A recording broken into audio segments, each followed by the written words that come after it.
Hey Booktube, welcome back to my channel, dbooknerd. And if it's your first time visiting this channel, welcome. Please do not be a stranger. You are only a stranger once, so make sure that you hit the notifications and subscribe, and make sure to follow this channel so that we can talk about books together.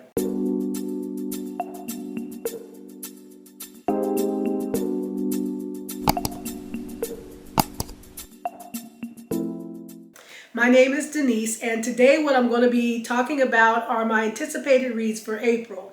And I don't have that many, so I'm just keeping it realistic right now. And they are subject to change because I may be having an event coming up in the next few weeks. I'm not sure yet. And that might change my mood of reading or what I want to read and all of that, but just stay tuned if that changes. So let's get to it with the books that I'm going to be reading in April, or plan to read if I don't change my mind in April. So I have 2 thrillers and 1 romance. And the first thriller is by none other than herself, Big Frida McFadden, and that is The Coworker. And the reason why I'm choosing this book is a couple of things. For one, Frida McFadden's books, they help me to just read faster. I can go through her books a lot faster than it seems like almost any other books. And they're entertaining. They keep me, engaged. And so I can kind of get the numbers in, but also I really enjoy the books. So she has so many books that I think I just want to kind of read one at least every other month, just so I can kind of catch up and read all the books that a lot of you have already read. So this is The Coworker. Again, it is a thriller. This is the first book that my sister Tony Reads read and fell in love with reading from this book. So I've got to see what kind of hoodoo, voodoo, mojo, whatever is in this book that got my sister, who did not like to read, to read. So I've heard so much about it. Now some people say they like the Housemaid's books better, and that's what got them hooked on Frida McFadden. Then others say The Coworker. Some say they didn't like The Coworker as much, and it was The Housemaid. And then some say they liked The Coworker the best, and the Housemaids were, good too, but just not their favorite. So I'm waiting to see what I'm going to think, because I read both the Housemaids that are out, and looking forward to the third one. And I'm going to see if this Coworker is everything that my sister said and others have said. So the premise of this book, it seems like it's an office setting, which, just like Tony said, I love office settings too. So there's a lot of stuff that we're similar on. We're sisters. But there's a lot of stuff we're different as well. But I do love office settings. So I think this is going to be interesting. On the back, for those who have not read this book or know about it, it says Dawn Schiff is strange. At least everyone thinks so at Vixt, the nutritional supplement company where Dawn works as an accountant. She never says the right thing. She has no friends, and she's always at her desk at precisely 8:45 a.m.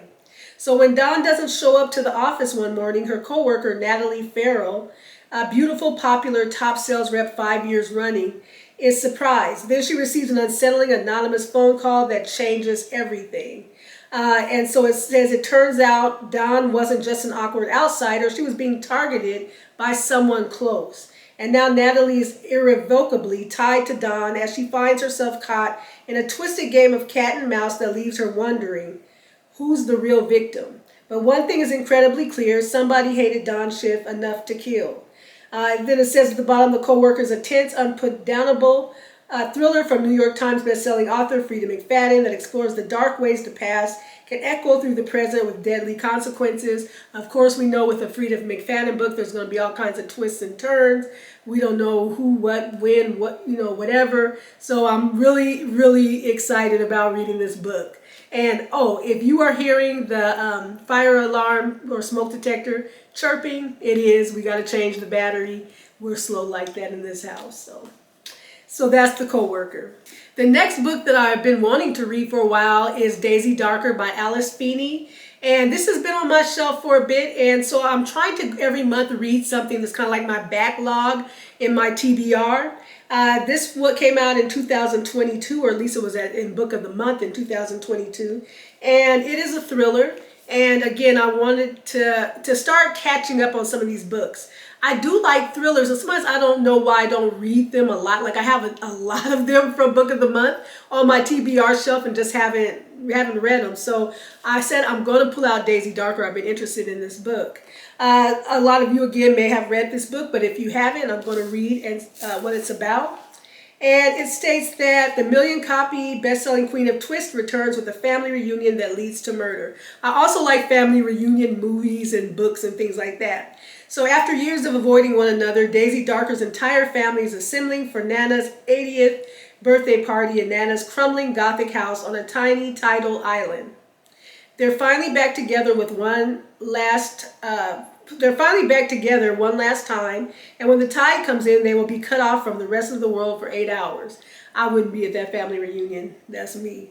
I'm not cutting off anywhere. So the family arrives, each of them harboring secrets. Then at the stroke of midnight, as the storm rages, Nana is found dead. An hour later, the next family member follows. Trapped on an island where someone is killing them one by one, the Darkers must reckon with their present mystery as well as their past secrets before the tide goes out and all is revealed. So this says it has a Agatha Christie and then there were none type feel, and I like that. So I do like books and movies, and even like the old black and white movies. I love it when all the people are in one house for whatever reason. There's like a lot of people, a plethora of people, and then something happens, like a murder takes place, and then they have to kind of figure out who did it and amongst them, or is it somebody amongst them. So I kind of really like that. And especially if it's going to be secluded, I like there to be more than one person.